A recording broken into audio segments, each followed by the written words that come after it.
Hello दोस्तों, स्वागत है आप सभी का यथार्थ हिंदी एजुकेशन क्लासेस में। आज इस क्लास में हम पढ़ेंगे कुछ महत्वपूर्ण तथ्य जो कि हिंदी में अलग अलग तथ्यों से संबंधित हैं। जैसे हिंदी में प्रथम के बारे में, हिंदी में प्रथम कवि कौन था, प्रथम पुरस्कार किसे मिला, इस प्रकार के क्वेश्चन पॉइंट्स इसमें लिखे हुए हैं। तो चलिए स्टार्ट करते हैं। अभी ये जो क्लास है इसमें हिंदी में सर्वप्रथम ऐसा एक टॉपिक है, हिंदी में सर्वप्रथम करके। तो चलिए स्टार्ट करते हैं क्लास को। अगर चैनल पर आप नए हों तो चैनल को सब्सक्राइब जरूर कीजिएगा, क्योंकि डेली आपको इस चैनल पर नई वीडियोज़ मिलती हैं। और विस्तार से अगर आप अध्ययन करना चाहते हैं तो प्लेलिस्ट में देख सकते हैं, वहाँ आपको वीडियो मिल जाएंगी जहाँ की स्टार्टिंग से हिंदी साहित्य के इतिहास लेखन प्रणाली से क्लास स्टार्ट की गई है। वीडियोज़ आपको मिलेंगी उसमें। और उसके साथ ही प्रैक्टिस सेट भी आपको, डेली प्रैक्टिस सेट जो बहुविकल्पी प्रश्नों का है वह भी मिलेगा। तो आप प्लेलिस्ट में जाके देख सकते हैं। चलिए स्टार्ट करते हैं अभी की क्लास। पहला प्रश्न, पहला पॉइंट है आज का कि हिंदी का प्रथम कवि। जो ये हिंदी में विविध विविध पर ऐसे एक टॉपिक है, हिंदी में सर्वप्रथम के नाम से। पहला पॉइंट है इसमें, हिंदी का प्रथम कवि कौन था। हिंदी का प्रथम कवि यह था सहरपा, और 9वीं शताब्दी इनका समय रहा था। हिंदी के प्रथम कवि के रूप में कौन जाने जाते हैं, सरहपा, और 9वीं शताब्दी इनका शासन जो समय रहा था। अगला है हिंदी की प्रथम साहित्यिक रचना, और हिंदी की जो पहली साहित्यिक रचना मानी जाती है वह धनपाल कृत श्रावकाचार को माना जाता है। हिंदी की प्रथम साहित्यिक रचना मानी जाती है श्रावकाचार। अगला पॉइंट है, खड़ी बोली हिंदी के प्रथम कवि। तो खड़ी बोली हिंदी की जो प्रथम कवि हैं वह हैं अमीर खुसरो। खड़ी बोली हिंदी के प्रथम कवि हैं अमीर खुसरो। खड़ी बोली हिंदी के प्रथम कवि अमीर खुसरो। हिंदी के सर्वप्रथम कोशकार, और हिंदी की जो सर्वप्रथम कोशकार हैं वह भी अमीर खुसरो हैं। उन्होंने एक खालिक बारी नाम की रचना लिखी थी जो कि एक शब्दकोश ग्रंथ है। और इस पर क्वेश्चन भी पूछा गया है कि जो अमीर खुसरो की रचना खालिक बारी है वह किस प्रकार का ग्रंथ है, तो वह है शब्दकोश ग्रंथ। अगला है पॉइंट कि अपभ्रंश का प्रथम प्रबंध काव्य। अपभ्रंश भाषा में लिखा गया पहला प्रबंध काव्य कौन सा है, वह है भविष्यत कहा।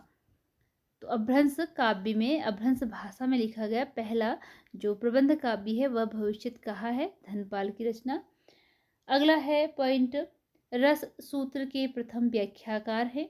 रस सूत्र की सबसे पहले व्याख्या करने वाले कौन थे, इसका आंसर है भट्ट लोल्लट।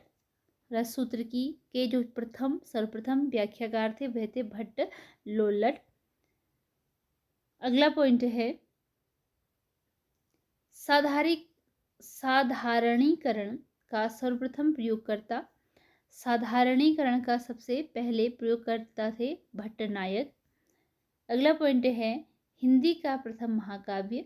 तो हिंदी का प्रथम महाकाव्य माना जाता है पृथ्वीराज रासो, जिसकी रचना की गई थी चंद्रबरदाई के द्वारा।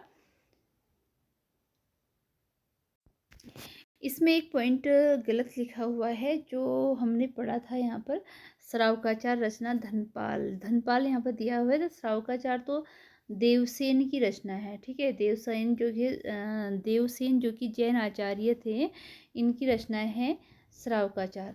देवसेन की रचना का नाम है श्रावकाचार। तो यहाँ पर ये धनपाल मिसप्रिंट शायद हुआ हो, ठीक है। इसके बाद देखते हैं आगे, हमने पढ़ा था कि अपभ्रंश का प्रथम जो प्रबंध काव्य है वह भविष्यत कहा, जो कि धनपाल की रचना है। उसके बाद अगला पॉइंट आता है, रस सूत्र के प्रथम व्याख्याकार भट्ट लोल्लट, और साधारणीकरण का प्रथम प्रयोगकर्ता भट्टनायक। और हिंदी का जो पहला महाकाव्य है, हिंदी का पहला महाकाव्य माना जाता है पृथ्वीराज के द्वारा लिखी गई रचना, पृथ्वीराज रासो जो कि चंद्रबरदाई के द्वारा लिखी गई रचना है। हिंदी का यह पहला महाकाव्य माना जाता है। और उसके बाद अगला पॉइंट आता है कि हिंदी का प्रथम बड़ा महाकाव्य कौन सा है। तो हिंदी का जो प्रथम बड़ा महाकाव्य है वह है पद्मावत, और इसकी रचना की गई थी मलिक मोहम्मद जायसी के द्वारा। पद्मावत जिसकी रचना मलिक मोहम्मद जायसी के द्वारा की गई थी वह हिंदी का पहला बड़ा महाकाव्य था। अगला है, हिंदी का प्रथम वक्रोक्ति कथात्मक महाकाव्य कौन सा है। तो हिंदी का पहला वक्रोक्ति कथात्मक महाकाव्य वह पद्मावत है, जो कि मलिक मोहम्मद जायसी के द्वारा लिखा गया है। हम पहले भी पढ़ चुके हैं इसे, मलिक मोहम्मद जायसी के द्वारा लिखा गया है। तो अगला पॉइंट है हिंदी खड़ी बोली का प्रथम महाकाव्य। और हिंदी खड़ी बोली का जो पहला महाकाव्य है वह कौन सा है? वह है प्रिय प्रवास। हिंदी खड़ी बोली का पहला महाकाव्य अयोध्या सिंह उपाध्याय हरिऔध की रचना प्रिय प्रवास है। इसके बाद अगला पॉइंट है कि हिंदी खड़ी बोली का प्रथम काव्य ग्रंथ कौन सा है? हिंदी खड़ी बोली का पहला काव्य ग्रंथ है एकांतवासी योगी, जो कि श्रीधर पाठक की रचना है। एकांतवासी योगी। और अगला है हिंदी खड़ी बोली गद्य की प्रथम रचना। तो हिंदी खड़ी बोली गद्य की पहली रचना है चंद छंद वर्णन की महिमा, गंग कवि के द्वारा लिखी गई यह रचना है। देखिए ये खड़ी बोली ही शब्द आ रहे हैं। ये खड़ी बोली का महाकाव्य है, ये खड़ी बोली का प्रथम काव्य ग्रंथ है, और यह है खड़ी बोली का प्रथम हिंदी खड़ी बोली गद्य की पहली रचना। ये गद्य की रचना है, ये काव्य ग्रंथ है और ये महाकाव्य है। इसी के साथ ये वीडियो यहीं पर एंड होती है। मिलते हैं अगली वीडियो में इसके आगे के कुछ महत्वपूर्ण तथ्य लेकर। तो चैनल पर अगर नए हो तो चैनल को सब्सक्राइब जरूर कीजिएगा। धन्यवाद।